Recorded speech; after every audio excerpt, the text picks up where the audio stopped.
Hello student classes में आपका स्वागत है। आज मैं आपको वर्गमूल स्क्वायर रूट निकालने की बहुत आसानी ट्रिक लेकर आया हूं, जो आसान पूर्वक आप किसी भी संख्याओं का परफेक्ट वर्गमूल जो संख्याओं का होता है वो उसका वर्गमूल कैसे ज्ञात कर सकते हैं।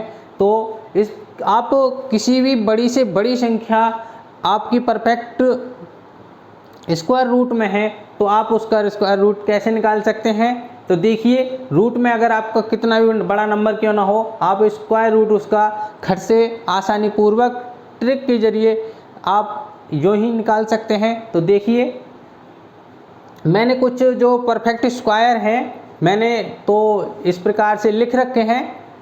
तो देखिए, सबसे पहले आपको इन चीज़ों के बारे में बताता हूँ।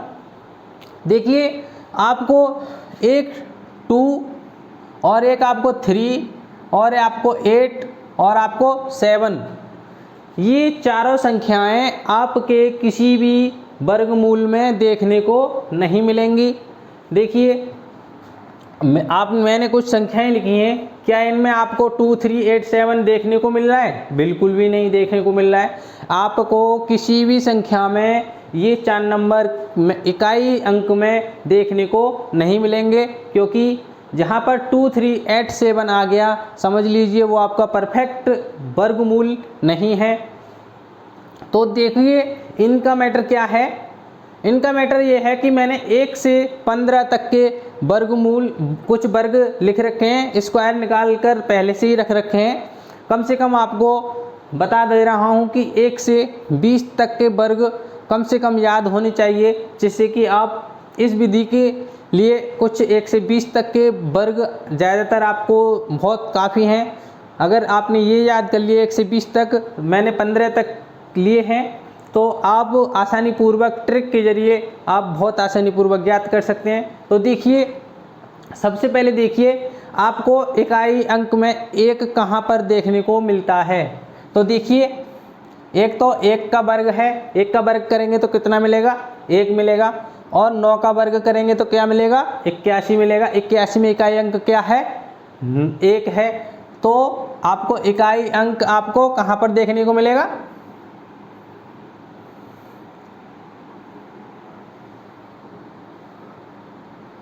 ठीक।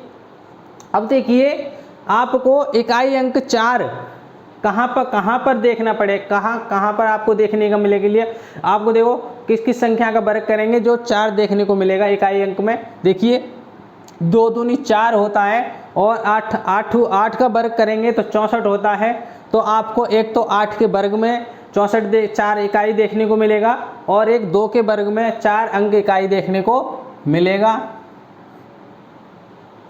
अब देखिए, आपको 9 आपको कहाँ पर देखने को मिलेगा? 9 देखिए, एक तो 3 का वर्ग करेंगे तो आपको वहाँ पर 9 इकाई अंक देखने को मिलेगा, और एक 7 का वर्ग करेंगे 49 में 9 आपको इकाई अंक दिखाई पड़ेगा। अब देखिए, 6 किसके वर्ग के इकाई अंक में है? तो देखिए, 4 का वर्ग करने पर आपको 16 मिल रहा है। 16 में इकाई अंक क्या है? 6 है। और इधर 6 का वर्ग करेंगे तो 6 का वर्ग कितना होता है? 36 होता है, और 36 का इकाई अंक कितना है? 6 है। ठीक। और ये आपका एक मिडिल होता है, जो कि 5 के वर्ग में हमेशा 5 ही देखने को मिलेगा आपको इकाई अंक में। तो इनका मैटर ये है। तो देखिए, और 10 के वर्ग में भी आपको हमेशा 0 ही देखने को मिलेगा। ये भी आपका एक यूँ समझ लो कि ये मिडिल हैं दोनों। तो देखिए, पहला सवाल लेकर चलते हैं कि आसानी पूर्वक कैसे ज्ञात करेंगे। ध्यान पूर्वक एक एक पॉइंट समझना, देखना। देखिए, हमेशा हमें इधर पीछे की साइड से लेकर चलना है। पीछे की साइड हमेशा हमें 2 ही संख्याएं रखनी हैं, और बची संख्याएं हम आगे की तरफ छोड़ देंगे। इस प्रकार से हमने 2 हिस्सों में बांट लिया इनको। अब बांटने के बाद अब हमें सबसे पहले जो देखना है, तो ये देखिए, इसमें इकाई अंक क्या है? 1 है। तो एक हमें देखना है कि एक हमारा कहाँ कहाँ पर पाया गया है। तो एक के वर्ग में है इकाई अंक 1 और एक 9 के वर्ग में है इकाई अंक 1। तो कहाँ पर पाया गया है? 1 में और 9 में। तो सबसे पहले हम यहाँ पर लिख लेंगे 1 और 9। अब इस 21 का आपका काम समाप्त हो गया, इस 21 को भूल जाएं। अब आया आपका 15 यानी कि 15। अब 15 को देखना है आपको इनमें कि किस वर्ग के बीच में है। तो देखिए 3 का वर्ग 9 होता है और 4 का वर्ग 16 होता है, यानी कि 3 और 4 के वर्ग के बीच में हमारा 15 आता है। तो देखिए यहाँ पर हम 3 का वर्ग करेंगे तो 9 होगा और 4 का वर्ग करेंगे तो हमारा 16 होगा। तो यहाँ कहीं पर हमको 15 देखने को ज़रूर मिलेगा। तो इसके बीच में है 15 आ रहा है, तो हमें सबसे पहले छोटी संख्या ही लेनी है। हमेशा याद रखना, आप किसी भी स्थिति में हो आपको छोटा नंबर लेना है। तो आप दोनों जगह ये लिख देंगे, इधर लिख लिया और 4 बड़ा है तो 4 को हम नहीं लिखेंगे। तो देखिए आपने ये लिख तो लिया 31 और 39। हमें ये तो पता है कि इन दोनों में से कोई इस दोनों में संख्या में से ये वर्गमूल है इसका। तो हमें कैसे पता पड़ेगा कि ये वर्गमूल किस संख्या का है? तो देखिए अब ये 3 और 4 है। अब 3 × 4, अब इन दोनों का मल्टीप्लाई करेंगे तो कितना आएगा? 4 × 12 होता है। अब 12 को इससे तुलना करेंगे, अगर ये 12 से ये वाली संख्या बड़ी है तो हमारा बड़ा आंसर होगा, और 12 से ये संख्या हमारी छोटी है तो हमारा आंसर छोटा होगा। तो देखिए 12 से ये संख्या क्या है? 15 बड़ी है, 12 से 15 बड़ा है, तो हमारा उत्तर क्या होगा? बड़ा वाला होगा। तो ये 39 का वर्गमूल है। अब देखिए, अब नेक्स्ट क्वेश्चन देखिए, अगर यहाँ समझ में नहीं आया, कुछ पॉइंट भूल गए हैं, तो देखिए एक एक पॉइंट यहाँ पर भी समझिए दोबारा से। मैंने कहा सबसे पहले आपको 2 हिस्सों में बांटना है। इधर हमेशा पीछे की साइड को आपको हमेशा 2 नंबर से ही रखने हैं। तो देखिए अब दूसरा टॉपिक है आपका 9 किस वर्ग के इकाई अंक में आता है। तो देखिए एक तो 3 का वर्ग करने पर आपको 9 देखने को मिलता है, और एक आपको 7 का वर्ग करने पर आपको इकाई अंक 9 देखने को मिलता है। तो सबसे पहले हम 3 लिख देंगे और इधर हम 7 लिख देंगे। अब देखिए इसका 0-9 का काम समाप्त हो गया। अब देखिए अब 22 को देखना है कि 22 इन संख्याओं में किस संख्या के वर्ग में हमको देखने को मिलता है। तो देखिए आपको 22 कहाँ पर देखने को मिलेगा? 4 का वर्ग करेंगे तो 16 मिलता है, और 5 का वर्ग करेंगे तो 25 मिलता है। तो यानी कि 4 और 5 के वर्ग के बीच में हमें 22 देखने को मिलेगा। तो देखिए 4 का वर्ग कितना होता है बच्चों? 16, और 5 का वर्ग कितना होता है? 25। तो यहाँ कहीं आपको 22 देखने को मिलेगा। ठीक, अब हमें 22 देखने को मिलेगा। हमने ये तो ढूंढ निकाला, तो हमें सबसे पहले छोटी संख्या लेनी है, और इस छोटे नंबर को हम यहाँ पर लिख देंगे, दोनों के बीच में, दोनों के आगे लिख देंगे 4 और 5 को भूल जाएंगे। अब देखिए नेक्स्ट आपको क्या करना है? 4 × 5 का मल्टीप्लाई करना है आपको। तो 5 चौक 20 होता है। अब 20 को आप इससे तुलना करेंगे 22 से। क्या 20 से 22 बड़ा है?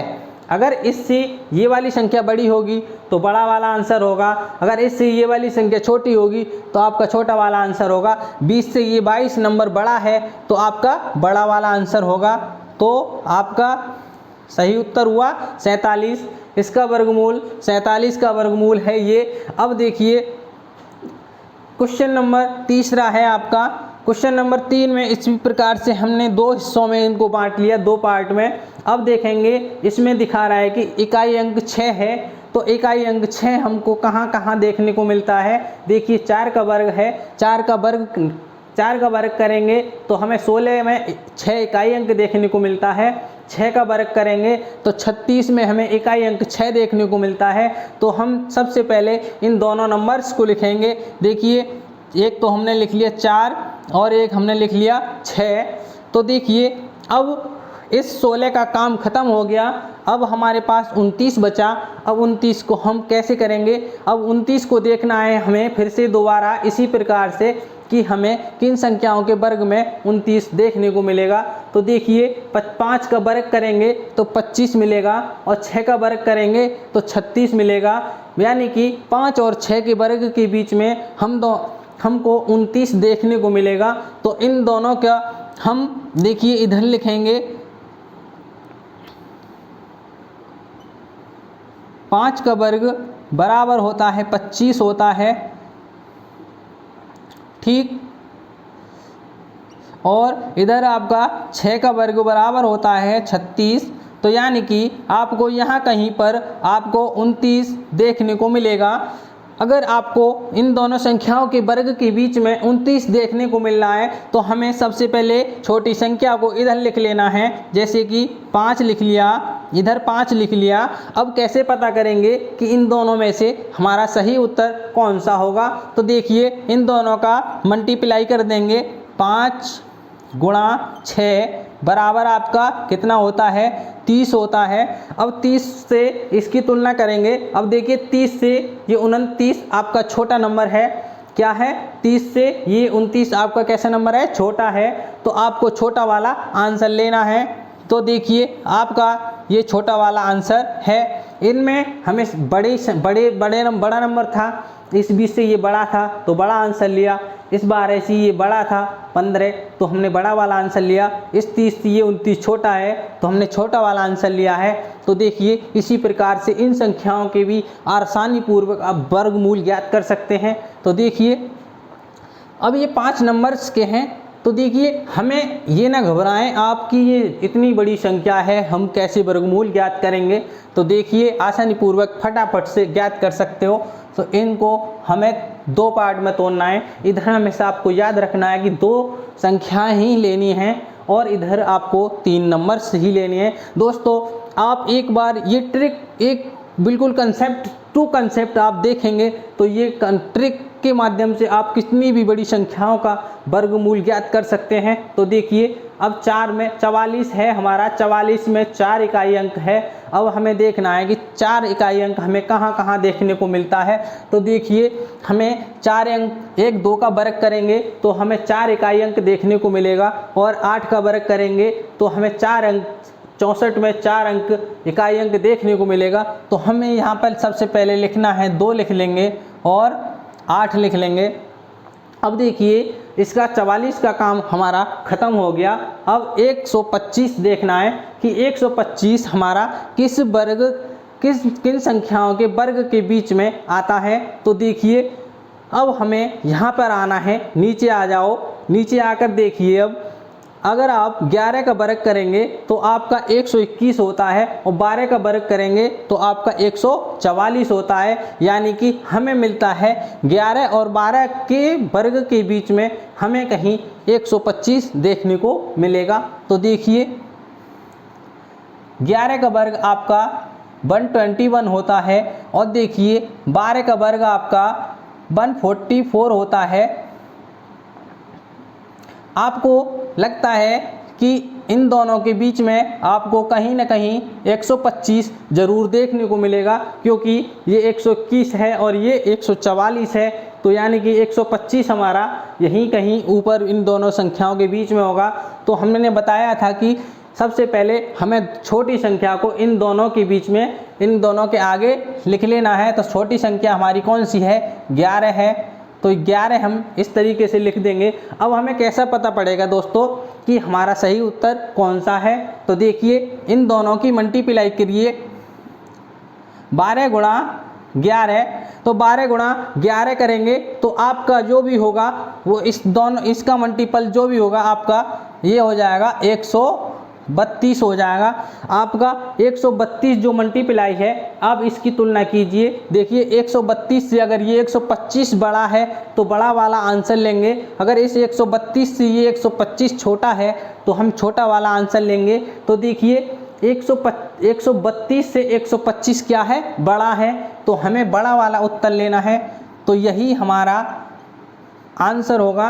अब देखिए और बड़ी संख्याएं हैं और बड़ी संख्या पर हम किस प्रकार से निकालेंगे, हमें हमेशा ध्यान रखना है। सबसे पहले 2 संख्याएं पीछे से लेनी है और आगे के बचे नंबर्स हमें अलग कर लेने हैं। तो हमने 2 पार्ट में इन नंबरों को बांट लिया। तो देखिए हमें देखना है इसमें इकाई अंक हमें किस नंबर में देखने को मिलेगा। तो देखिए इकाई अंक 1, तो 1 का वर्ग करने पर हमें इकाई अंक 1 देखने को मिलेगा। और यहाँ पर देखिए 9 का वर्ग करने पर इकाई अंक हमको कितना देखने को मिलेगा, 1 देखने को मिलेगा। तो देखिए सबसे पहले हमें एक तो 1 लिख लेना है और एक हमें 9 लिख लेना है। तो देखिए अब हमारा 0 का काम खत्म हो गया। अब 222, अब 222 को देखना है कि किसके वर्ग के बीच में है। तो देखिए यहाँ पर मैंने कुछ वर्ग लिख रखे हैं जो हमारे काम आ रहे हैं। तो देखिए 14 का वर्ग करेंगे तो 196 होता है और 15 का वर्ग करेंगे तो 225 होता है। यानी कि 14 और 15 के वर्ग के बीच में आपको 222 देखने को मिलेगा। तो देखिए 14 का वर्ग बराबर कितना होता है 196, 15 का वर्ग बराबर कितना होता है आपका 225। अब देखिए यहाँ पर आपको कहीं न कहीं 222 देखने को मिलेगा इन दोनों संख्याओं के बीच में। तो देखिए सबसे पहले हमें छोटी संख्या को लिख लेना है इसी प्रकार से जो हर बार लिखते चले आए हैं। 14 लिख दिया, इधर हमने 15 लिख दिया, सॉरी 14 लिखा जाएगा। ठीक, अब हम ये कैसे पता करेंगे कि हमारा सही उत्तर कौन सा है। तो हमें 14 और 15 का मल्टीप्लाई कर देना है। अब 14 और 15 का मल्टीप्लाई करेंगे तो हमारा जो मल्टीप्लाई होगा वो 210 होगा। अब 210 से ये नंबर अगर छोटा है तो हमारा आंसर छोटा होगा, अगर ये इस संख्या से ये नंबर बड़ा है तो हमारा बड़ा उत्तर होगा। अब देखिए 210 है और ये 222 है, यानी कि 210 से ये नंबर 222 बड़ा है तो हमारा उत्तर बड़ा वाला होगा। तो देखिए आसानी पूर्वक हम सारे नंबरों का वर्गमूल यूं ही ज्ञात करते चले जा रहे हैं। यहाँ पर देखिए इसको इसी प्रकार से हमने 2 पार्ट में तोड़ लिया। अब देखिए 6 इकाई अंक देखना है हमको। अब 6 इकाई अंक हमको देखना है कि एक तो 4 के वर्ग करने पर 16 में इकाई अंक 6 देखने को मिलता है और एक 6 का वर्ग करने पर 36 में इकाई अंक 6 देखने को मिलता है। तो सबसे पहले हम लिख देंगे, क्या लिखेंगे, एक तो हम लिख देंगे 4 और एक लिख देंगे हम 6। ठीक, अब देखिए अब हमें 96 का काम खत्म हो गया, इसको हम भूल जाएं। अब 184 को देखिए, 184 आपको किस संख्या के वर्ग के बीच में देखने को मिलता है। तो देखिए 13 का वर्ग करेंगे तो 169 होता है और 14 का वर्ग करने पर आपको 196 देखने को मिलता है। तो यहाँ पर देखिए 13 का वर्ग करने पर आपको 169 प्राप्त होगा और 14 का वर्ग करने पर आपको 196 प्राप्त होगा, यानी कि 184 आपको इन दोनों संख्याओं के बीच में कहीं ना कहीं देखने को ज़रूर मिलेगा। तो देखिए हमें सबसे पहले हमने जो बताया हर बार हर तरीके से आपको 13 छोटी संख्या ही लेनी है, आपको छोटी संख्या ही लेनी है। तो 13 हम दोनों नंबरों के बीच में इस प्रकार से लिख देंगे। अब कैसे पता करेंगे जो कि हमारा आंसर है, इसी प्रकार से जो हर बार ज्ञात करते चले आए हैं आपको वही काम करना है। आप कर दीजिए 13 गुणा 13 का गुणा 14 में कर दीजिए। अब 13 और 14 का मल्टीपल करेंगे तो आपको 182 प्राप्त होगा। आपको 182 इन दोनों का गुणा 182 होगा। अब 182 है तो अब देखिए 182 से क्या 184 बड़ा है, बिल्कुल है। अगर ये इस 182 से 184 छोटा होता तो आपका आंसर छोटा वाला होता। अगर देखिए अब इसमें 182 आपसे 184 बड़ा है तो आपका उत्तर बड़ा वाला होगा। तो देखिए इतने सारे वर्गमूल आसानी पूर्वक मैंने कैसे झट से निकाल कर दिखा दिए। और टॉपिक वाइज टॉपिक आपको कम से कम देखना दोस्तों, कम से कम आपको 20 तक वर्ग तो कम से कम ज्ञात होने चाहिए, जिससे कि आप मन ही मन तुरंत वर्ग किसी भी संख्या का आसानी पूर्वक ज्ञात कर सकते हैं। और ये विशेष ध्यान रखना है कि आपको परफेक्ट स्क्वायर दिया होगा तो ये संख्याएं कभी देखने को नहीं मिलेंगी। अगर किसी स्क्वायर में आपको 2, 3, 8, 7 देखने को मिलता है तो परफेक्ट स्क्वायर आपका नहीं है। इस ट्रिक के माध्यम से आप परफेक्ट स्क्वायर का मान ही ज्ञात कर सकते हैं। जो परफेक्ट है, परफेक्ट स्क्वायर रूट है आपका, वही मान आप ज्ञात कर सकते हैं। अगर परफेक्ट रूट स्क्वायर नहीं है तो आप इसका उत्तर नहीं निकाल सकते हैं, क्योंकि ये परफेक्ट स्क्वायर रूट हैं, उन्हीं के मान ज्ञात कर सकते हैं। देखिए इसी प्रकार की और सारी ट्रिक्स के माध्यम से मैं आपको वीडियो डालता रहूँगा अपने चैनल पे। अगर इस प्रकार की, जैसे कि क्यूब निकालने की, कि घनमूल निकालने की और मैथ से जुड़ी और भी चीज़, जिससे कि आपको ट्रिक के जरिए आपको ट्रिक एकदम बहुत अच्छी ट्रिक के माध्यम से आपको वीडियो लाऊंगा। तो देखिए मैं वीडियो यहीं समाप्त करता हूँ। थैंक यू दोस्तों।